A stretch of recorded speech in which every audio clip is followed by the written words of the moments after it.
Mic check, mic's on, camera's rolling, roll camera A, roll camera B. Let's do this. Good morning, good evening, good night, good afternoon, whatever time you're listening in, wherever you're listening from. Shout out to my Spotify listenership, Apple and Google Podcasts, Stitcher, and YouTube if you're watching in. Thanks for giving me a reason to get dressed. Coming live from my voice to your phone, headphones, TV, or car stereo. You could have been anywhere in the world, but you are here right now. Let's take a moment, be present, and recognize that it is now, right now. Whether your right now is working, running, exercising, cleaning, flying, driving, let's just be grateful we're alive. Failure can be frightening. However, as Winston Churchill reminds us, success is all about going from failure to failure without losing enthusiasm. This is I Will Not Lose podcast, where we set out to prove everything is learned from failure, and we must persevere and recognize it as one step closer to success. I'm your host, Tony Ortiz. Let's jump right in. Today we're going to talk about the power of rest and reflection. And the failure, I'd say overall, that we're going to overcome today is just this Western philosophy that you have to just grind, like this hustle culture. I mean, it's insane.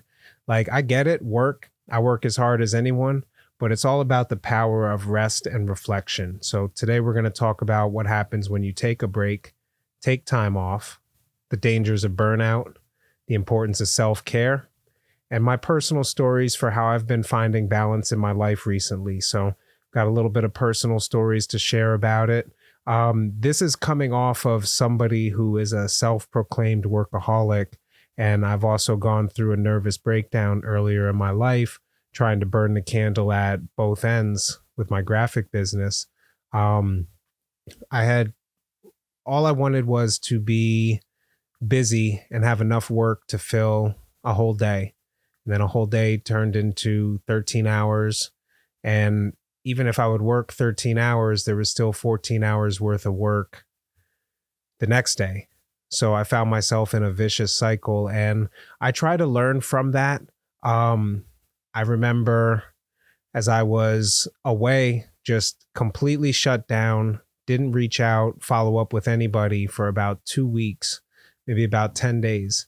And there were people that were upset, leaving me voicemails, and a few of them said, okay, this isn't like you, and I'm not reaching out to find out of the status of my project. I just want to know if you're okay.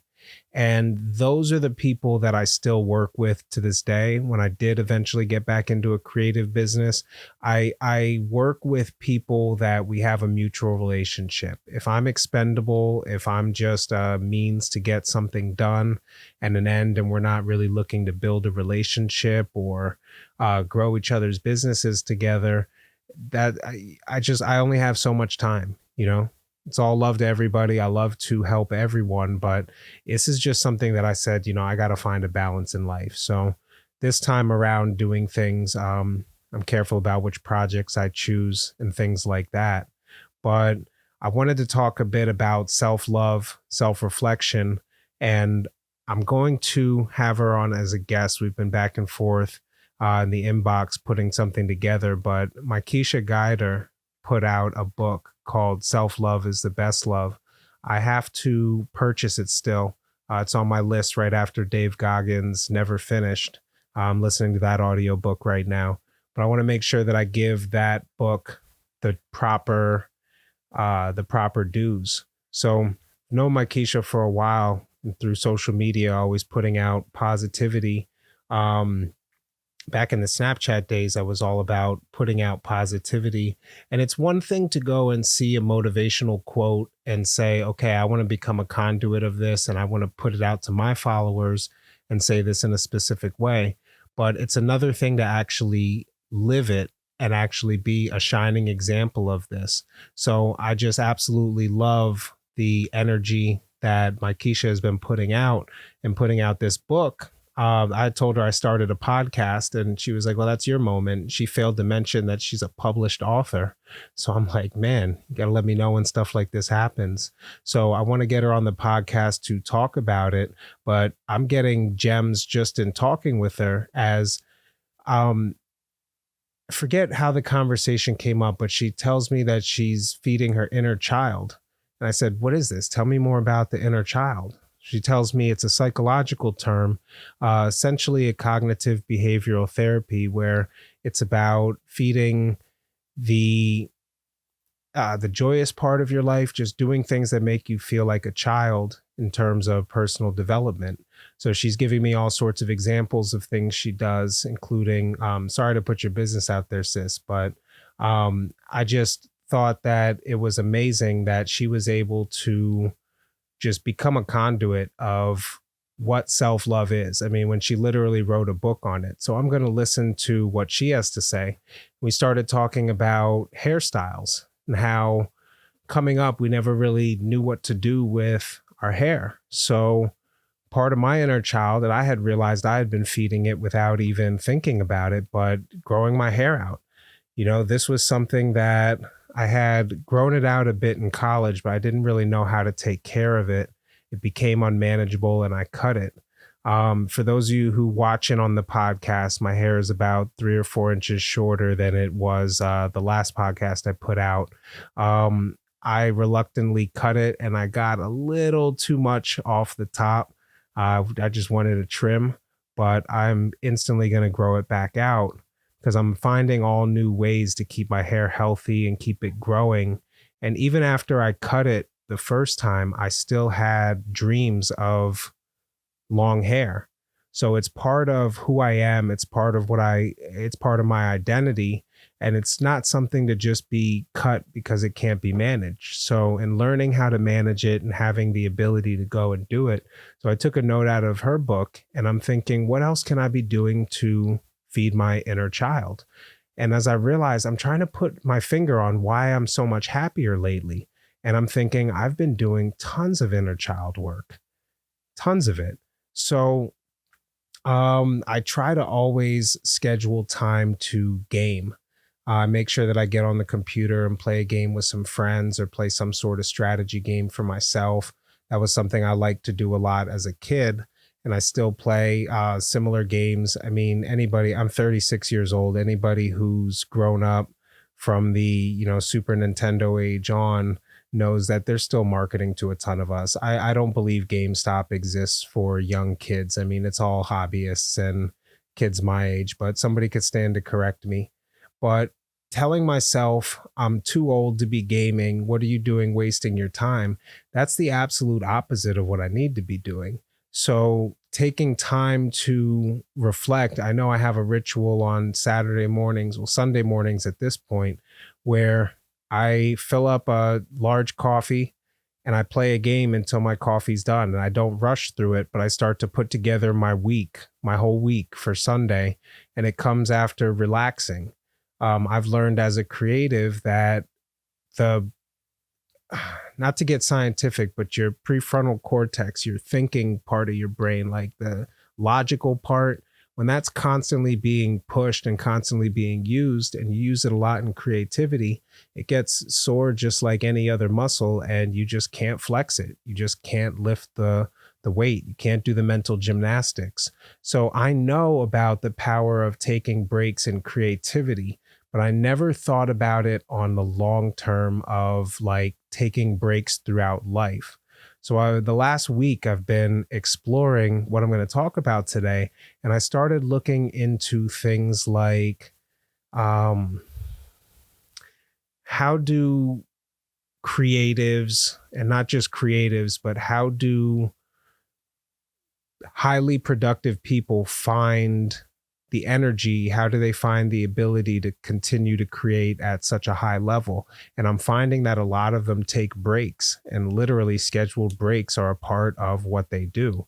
So I was looking to put the quote, I thought it was from Chris Rock, or had said that, a lot of creatives take time to live life and it makes them better at their art. So I'm thinking about other things I did that gave me that inner child feeling, and I had a great time rapping and writing. I mean, for like 10 plus years, I spent all my identity in writing rap songs and lyrics and rapping. And it was just a great feeling. So even though the goal is not to be the most popular or even have anybody hear anything I do, I started writing verses again and putting some things together for me to lay down some tracks. A good childhood friend of mine reached out. I had mentioned him on the podcast a little bit ago, and we may put out some bonus content of us just having a conversation about music, two friends just chatting, not really on theme with the podcast, but I think it'd be cool for a bonus content. So if I get the time to edit that, I will throw that out there. So we decide we're going to spend a Friday rapping. We're just going to put together some stuff. We're going to start to feel good.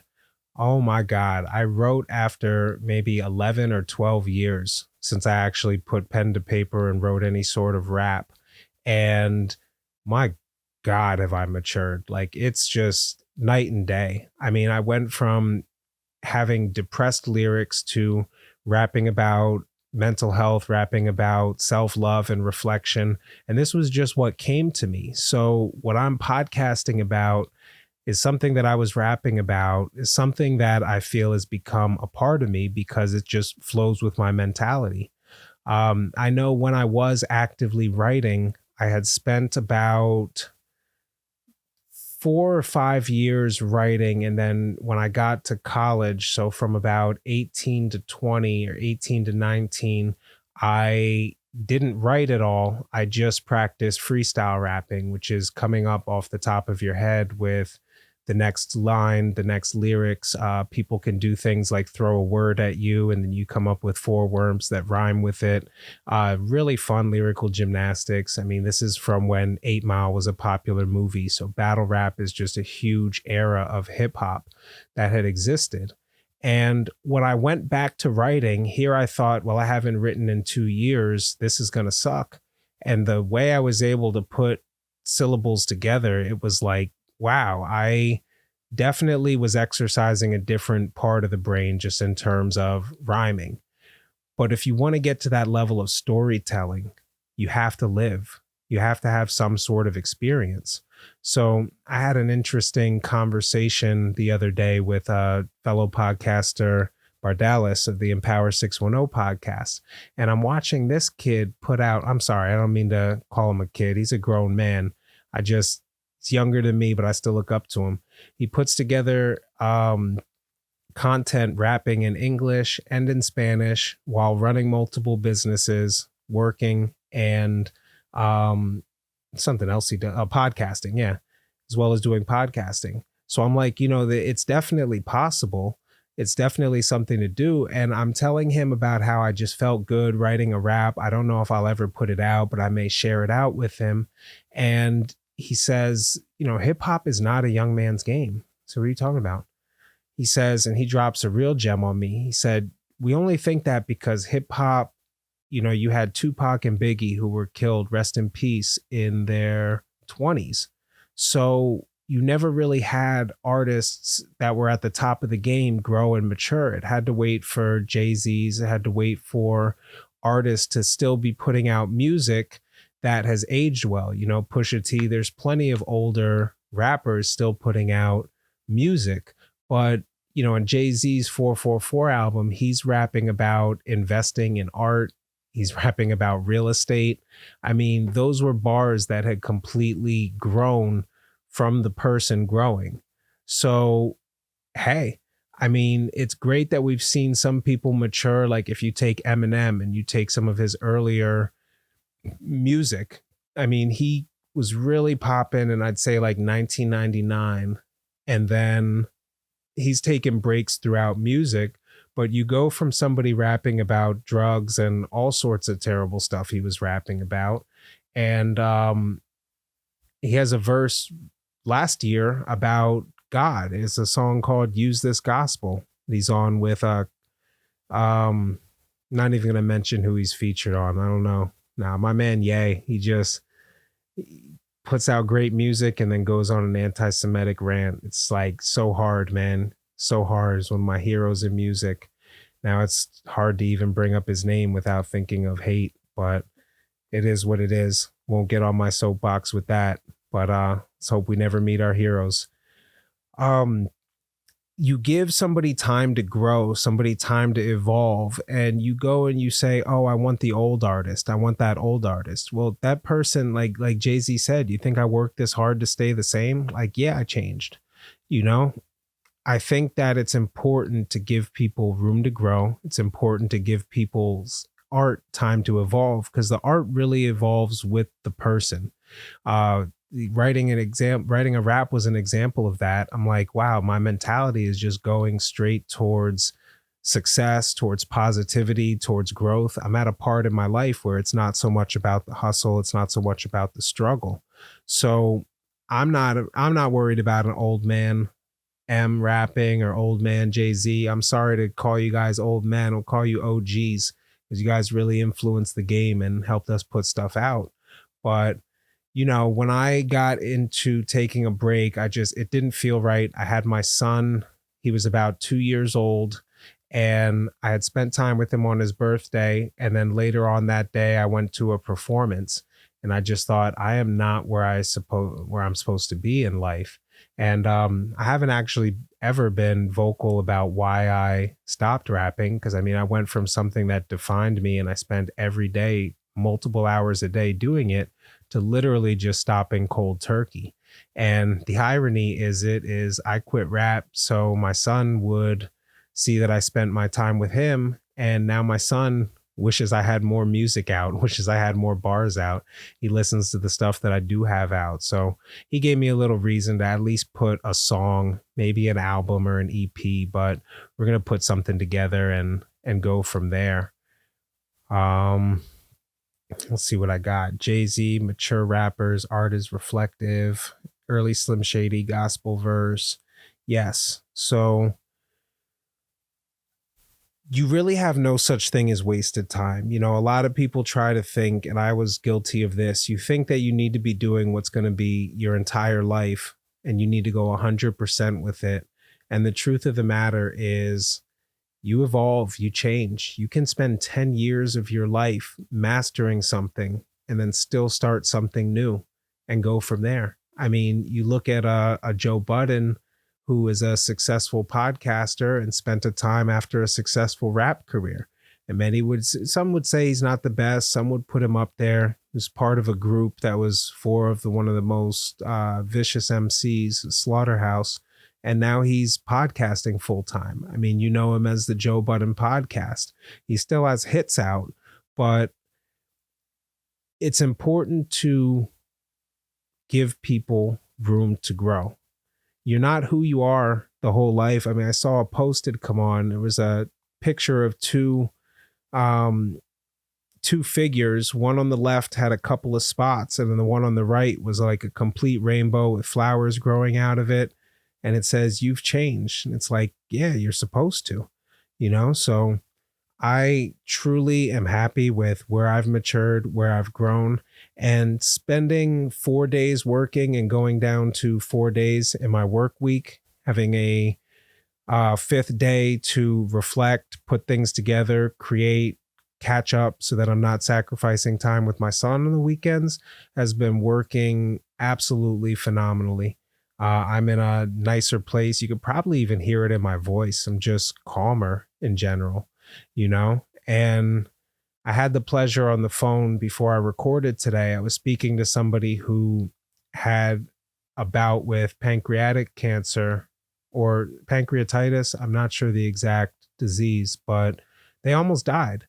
And they're explaining how they lived their life afterwards. And I have the pleasure to speak with multiple people who have had near-death experiences. And I try to get their perspective to figure out what really matters in life. And he's not super worried about bank account or retirement. He put together a dream house. He has things that he needs. He's spending time with his family. And I think that's absolutely a way to live. I mean, not everybody's in a position where they don't have to. So shout out to you if you're grinding, if you have to work, if you're at a warehouse shift right now and you're listening to this podcast, just know there is a light at the end of the tunnel. There's opportunities for investment. I mean, it's 2023. You can drive DoorDash or Uber and make 50 grand plus. That's coming from multiple Uber drivers that I've spoken to. If you're in an area in the Midwest or you're someplace where Uber or things like that aren't as much of a thing, you can still do Amazon drop shipping and pretty much set up an online storefront anywhere in the world. So there has never been a better time to create opportunity. And I think post COVID, we're seeing the fact that people have found other opportunities. So when you ask people why did they not go back to work, some of it's fear. Some of it's they just started to realize the things that were important. Some people, people were dying 2-3 years ago. I know this is not a matter of playing it up or playing it down. I don't want to bring the politics into it, but we suffered a pandemic and people were dying. You know somebody that knows somebody that died from the disease. And my condolences if it was somebody close to you. But there's very real reasons why the workforce has completely changed. Even workers who were around for 30 years that had tenure that were doing great, they're asking for different benefits. They're asking for different workforce things. So there's a shift happening in this all over Western society. This all out work, grind till you die. You can rest when you sleep. You can sleep when you die. It's insane. But it's starting to come back. The yin and the yang is starting to even itself out. And we're starting to see that people are asking for 4-day work weeks. People are taking FMLA leave super seriously. There's a pushback for people taking spare time and taking time to live life in order to be able to be more productive.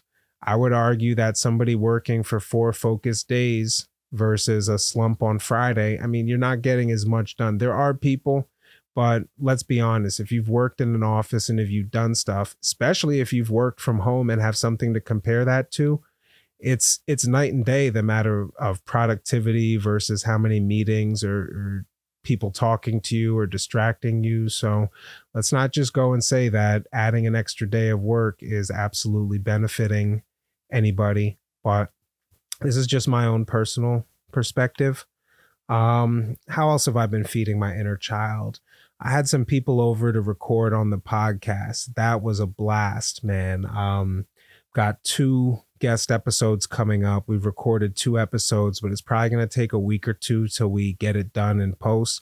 I want to make sure, the guest episodes last a little bit longer. They're made to be viewed years, decades from now. It's not so much the flavor of the week. So I don't have guests on talking about what's going on in the news, but I am going to have Lawrence Wright, Law the Barber.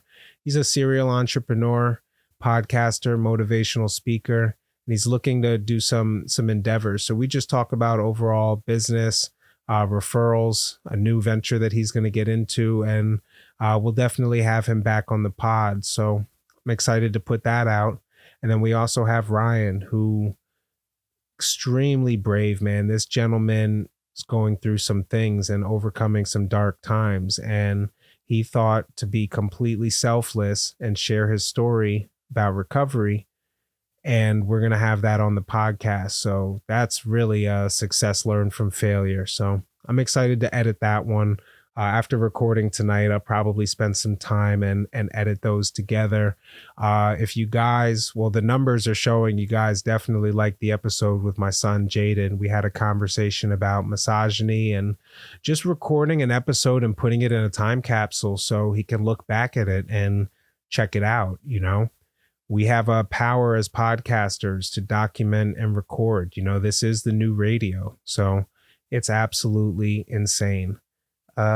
Let's see, got one more thing in my notes, but I'm at about 20 plus minutes. So we're going to land the plane here, ladies and gentlemen. Any announcements? Big shout out to Johnny Melendez, who came up with a little agreement, and he gifted